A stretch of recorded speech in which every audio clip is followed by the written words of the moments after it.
second chance in the game.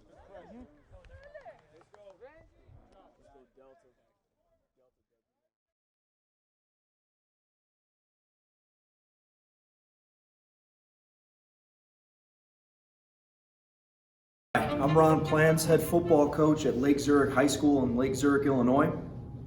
I want to thank Chief Spigskin for the opportunity to share with you guys some thoughts I have on the H-back and their use in the zone running scheme. I think Chief Spigskin does an awesome job of getting content out and sharing with coaches. I know for me, everything I know about football, I've learned from somebody else, where they're watching things online, going to clinics, doing that stuff. So I appreciate you taking the time to listen to what we have to say and show you a little bit what we're doing at Lake Zurich. Talk a little bit about the H-back position for us. We term it as the Y. It's our quote-unquote tight end because he can be on the ball or off the ball. But most of the time we have him attached to the formation, but not with his hand in the dirt in a two-point stance off of a tackle. And so in that traditional H-back role, that kind of versatile role. What we look for in a player, number one, is they have to be intelligent. They, in our zone scheme, the quarterback and our tight end, our Y, have to be the adjusters to make the zone scheme work.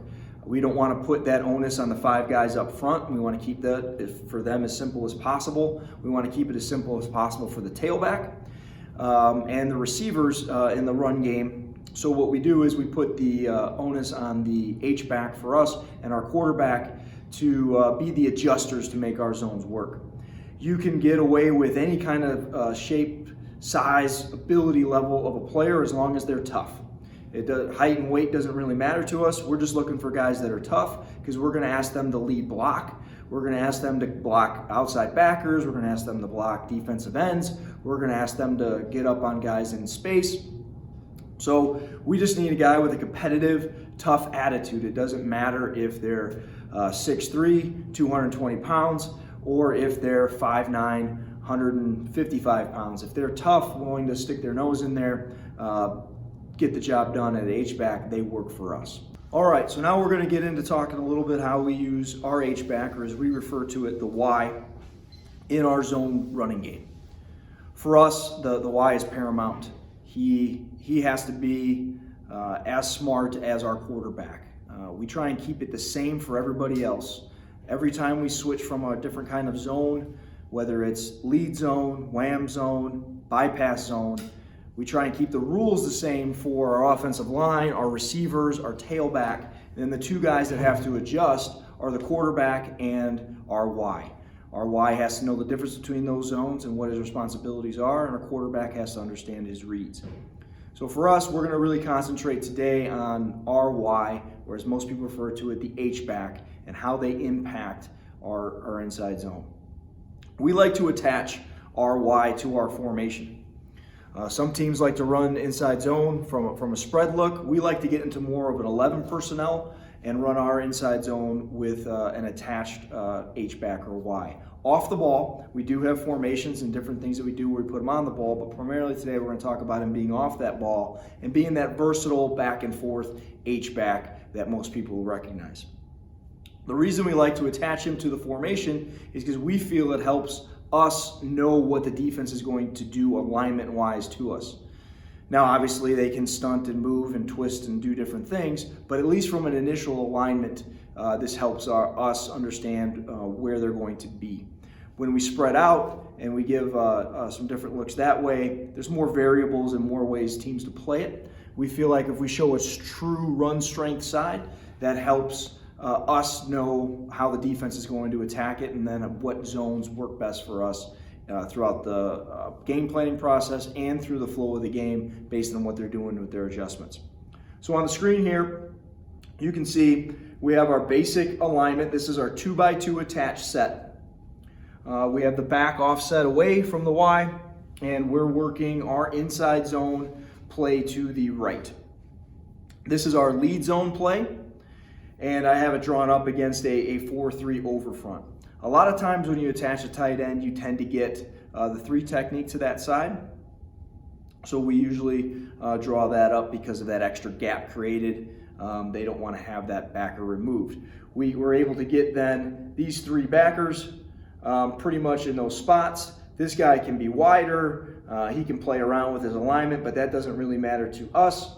We know that they have to have somebody responsible for this A gap, whether they bring the tackle back in or the backer over to the B, or if he's responsible for that A. And then backside, they have the same issue. Because our 2x2 set has a spread side and a tight side, this backer gets put out a little bit into conflict where he's a B gap player, but he also has to cover down too. So this balances us up, but can feel unbalanced to the defense because we've attached this guy and not spread him out. Now the nice thing about this for us too is we can do this to the boundary, we could do this to the field, we could do this anywhere, wherever we decide to put that Y.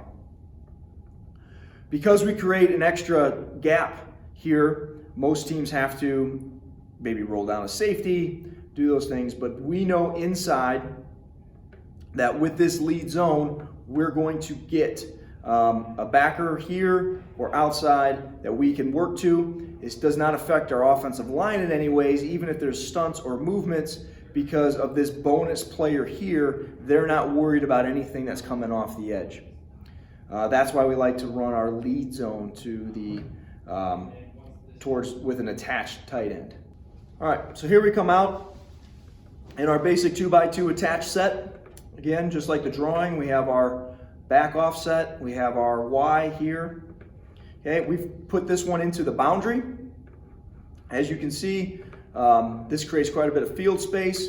This happens to be an odd front 3-4 team, but there's that backer I was talking about that they have to roll down. So there's your C to D gap player. There's one of your A gap players. There's your backside B or C, depending on what they do. We know because of this guy that they're going to want to put somebody on the line of scrimmage, which gives us the advantage of kind of having an idea of who to go. This also tells these offensive line, and as many of you that run zone know, you get push calls and all those different things that you need to do. We do not have to use any of those calls when we attach because we have a bonus player.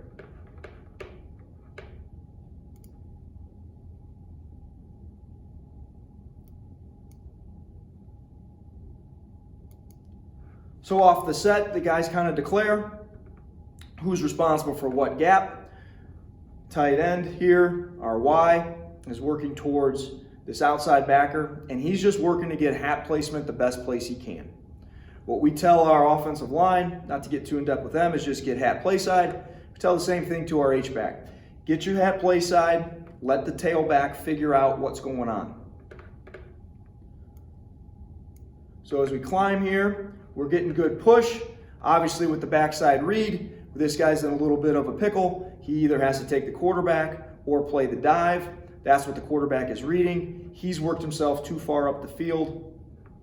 And because of the overshift, because of the lead zone, we're going to create a nice little cutback here for our running back to come through. And in the run game, when you can pick yourself up 4 or 5 yards a carry, you're doing a pretty good job. So their backer is able to fall back out, but he's making contact 3 yards down the field. Our guy's able to fall forward because he's got a good head of steam. But as you can see, you got the movement of the backers moving towards where we had the H-back aligned. The back's downhill, gives him a nice cutback because of the overplay by the outside. And we're able to finish that through. Let's take a look at that from the tight shot.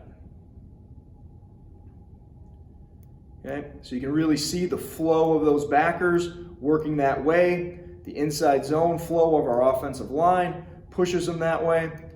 But we're nice and tight, and we're able to get downhill and gain 5.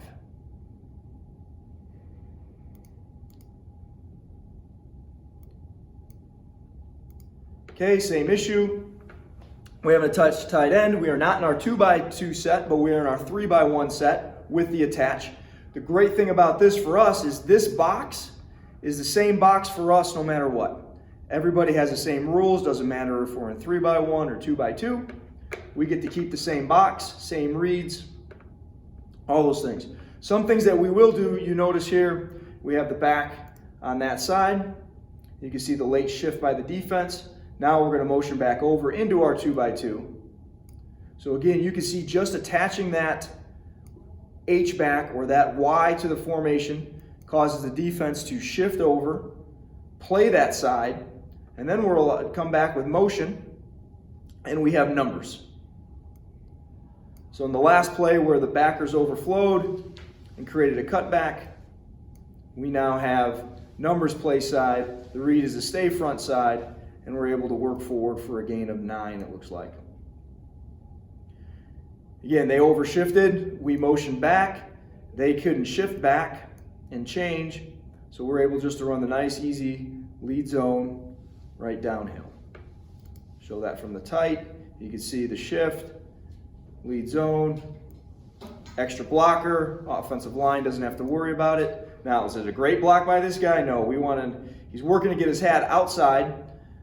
We like to get a little more into him here to force him outside of us, but either way, he's kind of a non-factor on that play for us. Okay, back to our 2x2 set. Now we also, with inside zone, can run outside zone.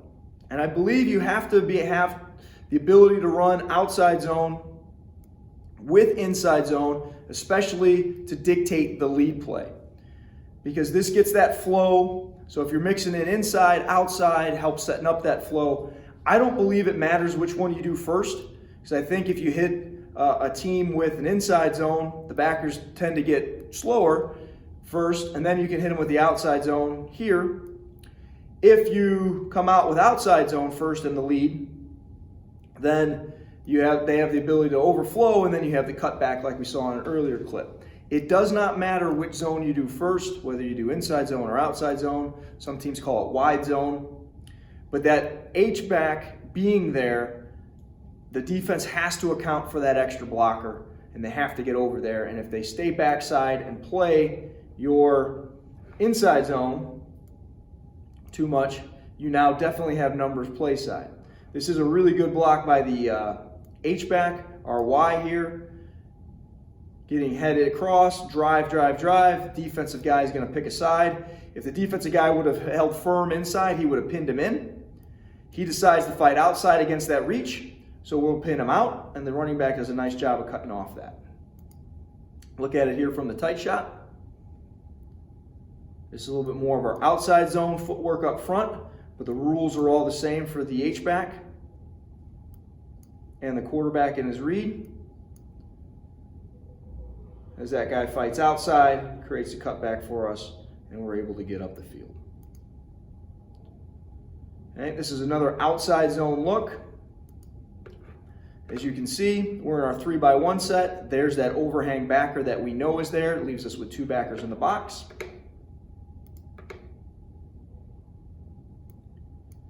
Really good job here by the H, making contact, turning outside. Really good job by the running back of reading that. Good cut on a sloppy track.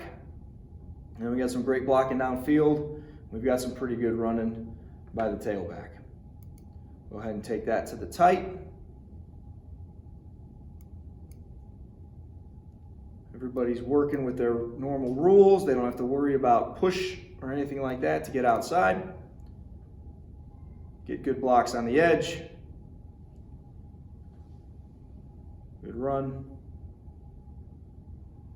And moving forward. Okay, after you've established the lead zone and you get those backers to shift, now you can focus on what are they doing backside? How are they playing that read? Okay? Are they attacking the dive back? Are they hanging back for the quarterback? What are they doing backside? Are they trying to slant in that defensive end to that B gap and take away your climbing back, or whatever they're doing backside, now opens up your ability to do something else. So the next phase for us from lead zone is our Wham zone. And our Wham zone is essentially bringing our H back, and as we call it the Y, back across the formation to block what is normally the read. Okay?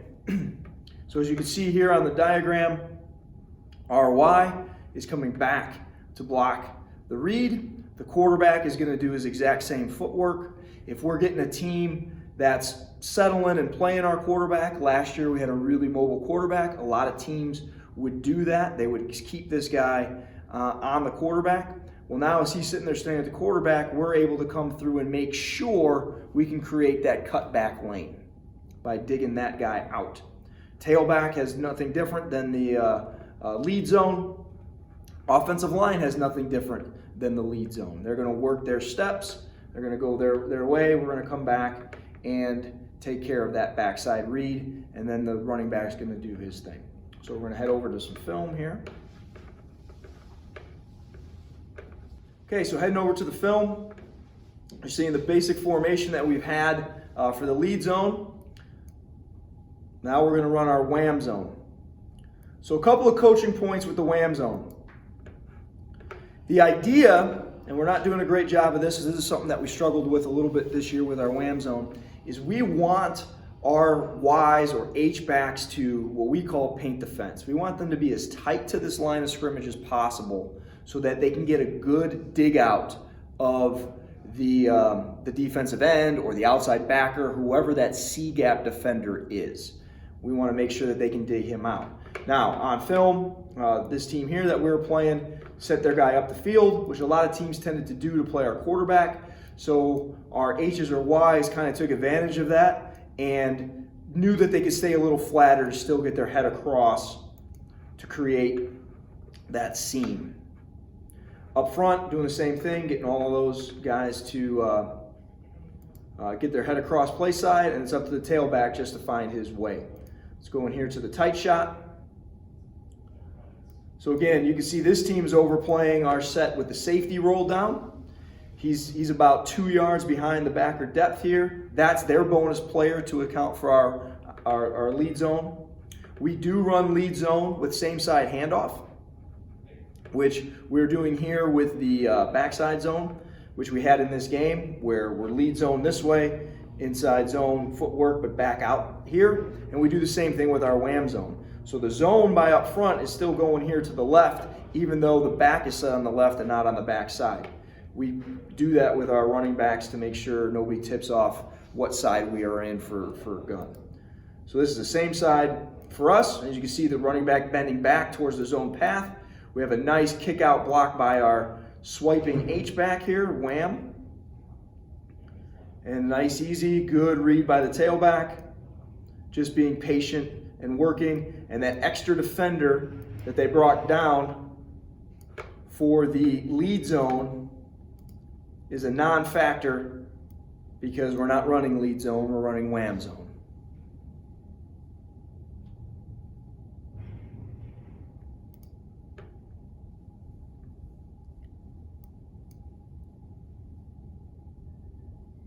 Same play here.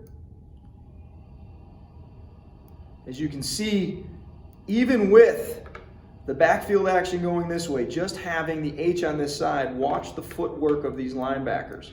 They're going to shuffle this way to play that. Plus, with the zone working this way, even though he's swiping back, we're going to get some shuffles, which helps create some angles, and then we're going to come back and Wham the backside here. You see the shuffle and the movement by those linebackers there. Gets them caught up in the wash and creates that nice cutback for us inside. See it from the tight. You can see the backers shuffling over, creating nice angles for us, and the cutback for the tailback.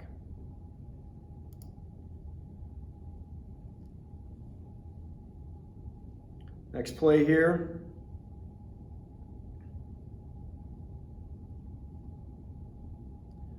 Now instead of Wham zoning with a swiper, it's still the same concept. It's still Wham zone, meaning our H-back is responsible for the C-gap defender on the backside, but we're going to do it from play side. So we're actually going to zone this way, and we're going to dig out the C-gap defender and still create that cutback. Wham zone doesn't have to be a swipe across the formation. You can do it with the H-back or the Y on the same side to create that. But again, now we want to run zone away from this. So we'll set him here and look at the overplay. 3 guys to stop our lead zone. We also run a quarterback lead zone outside, and that's, I think, what they're overplaying here, where he's a lead blocker and he's a lead blocker. So now they've got 3 guys out there for this lead zone action, but we're actually going to run wham zone with a dig out here, and you'll see how open the front gate of this zone is for this tailback coming back because of the overplay to the attached H. They're short. Good gain there.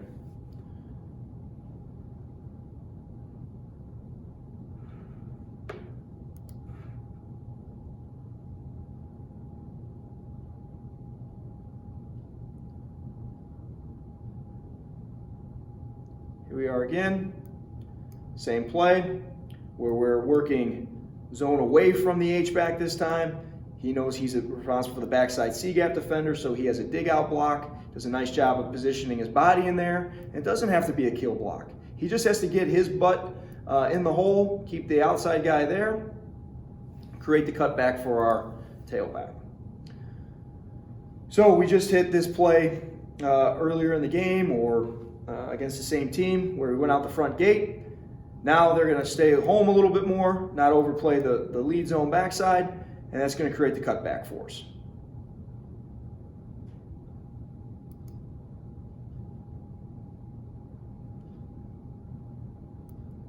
Okay, you could dress it up with any kind of motion, but it's the same concept. Zone away, dig out backside, create yourself a cutback. Again, the setup of this H-back with the jet motion here tends to lend to an outside run. You can see the shift, you can see the guy flying over, but really for us, we're just running our wham zone.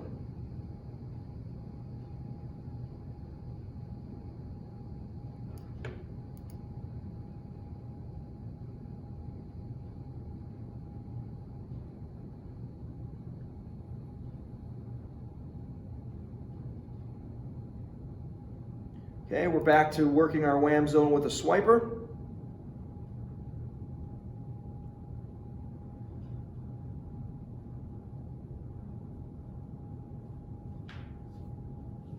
Nice job here. Really good job of staying tight. You can see the impact about to happen here. Creates a nice little cutback for the tailback to come through.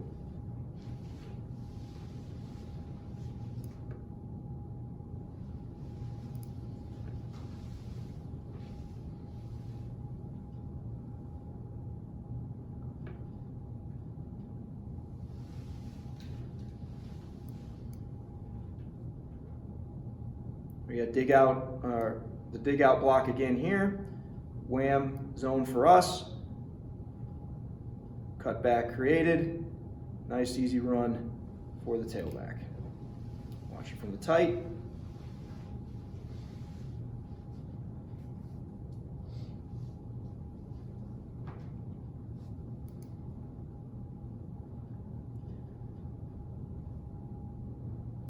Okay. You can also mess around with who you wham. So in this case, instead of going back and whamming the defensive end, we're going to block out on the defensive end and we're going to wham the tackle. Create a little bit tighter hitting play. This is actually inside zone for our quarterback. As you can see, we'll go to the tight shot here.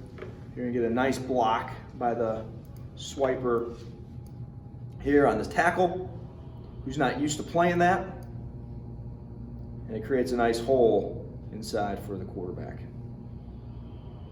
So the third part of our zone series is now our bypass zone. So this comes out off of our wham zone. So the lead zone sets up the wham zone, the bypass zone is set up by the wham. So for us, what do we look for whether or not we want to run our bypass zone? Again, we're going to look at how that defensive end is playing the inside zone. If we've whammed him and whammed him and whammed him, and now he really is tired of that and wants to dig it out, and his coach is on the sideline telling him you got to spill it, you got to spill it, you got to get wrong arm it, whatever terminology they're using, this opens up our bypass zone, where that defensive end or C-gap defender is going to take himself out of the play in the dive. We're going to work around him and provide a lead blocker for our quarterback. As you can see in the drawing here, everything stays the same up front, stays the same for the tailback, stays the same for the quarterback. We will try and dig this backer out with our H if we can. If not, we're going to work to the safety. But our Y that's coming across, he's got inside-out eyes, but knowing that whoever turns out to be that D-gap defender, that's who he's responsible for. So we're going to bypass the C-gap defender, unlike our Wham zone where we kick out the C-gap defender. We're going to bypass that C-gap defender and then work to whoever the immediate threat to the D-gap is. Could be this inside backer scraping back. You know, some teams play zone with a swiper with fallback. Could be him, or it's going to be this guy in a straight up D-gap defender base rules if they're spiking the end or whatever they're doing there. So we'll move into our bypass zone now. All right, so heading over to the film. As you can see, we're in our 3x1 set. We are getting overplay again to that attached tight end or H-back for us, and we're working our bypass zone. So as you can see, the defensive end here, as he comes off the ball, he's starting to shimmy down. He's expecting to be whammed by this swiping H-back here. So he's got his eyes, turns his focus completely to him, expecting to have to dig this block out. What we tell our H-backs is, look, if they're going to get way up the field, you don't have to go around that guy. You just have to avoid him. Path of least resistance is to avoid up through because of how far he got out, but you can see how the demeanor of this defensive end is. He's expecting to get hit. He's expecting to get that wham block, so he turns all his attention there, loses sight of what's happening in the backfield, and allows our quarterback to keep the ball around the edge. 29 here, this roll down safety is coming down to take away the cutback, but we're not creating a cutback for our tailback in this case. We are going to bring this guy around to block right here. He'll help seal that edge and give our quarterback the ability to run. And there we are down the field. Now the quarterback still reads this normal. If he stays outside and plays eyes on here, then we'll hand that thing inside and run a regular inside zone. But if he diverts his attention to the swiper, then he knows, hey, he's playing inside. I've got an opportunity to get outside. We'll watch that here from the tight. You can see again the demeanor of this defensive end and what he does when that swiper comes. All focus goes to that. He's expecting to get kicked out. Gives the green light to the quarterback to pull that, and we're around the edge. Backside safety is the one making the play on this. We don't have a guy to block him, but we'll take the 9 to 10 yard gain here.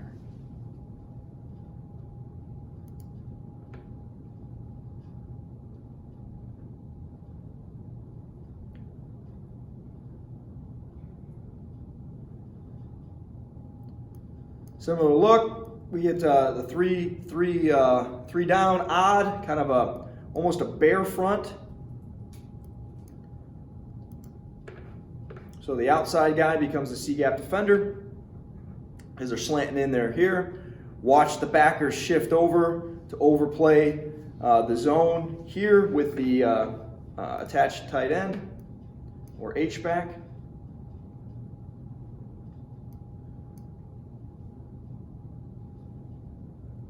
Right. C-gap defender, they actually have two guys on the edge, but this defensive linebacker, as you can see, is used to having to spill and scrape. So here comes a swiper, so I'm going to dip inside that guy, make sure I don't get yelled at by coach, but we're not spilling it. Get a guy up on the safety, quarterback gets himself to the edge.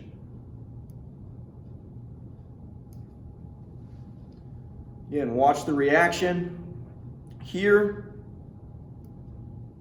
to the swiper. gives us the edge on the pull. We'll watch it from a little bit tighter shot here. Again, you can see the reaction. Coach told me not to get dug out, so I'm going to spill this thing. I'm going to wrong arm it. Creates a nice, easy path run for our quarterback. Take a look at it from the tight.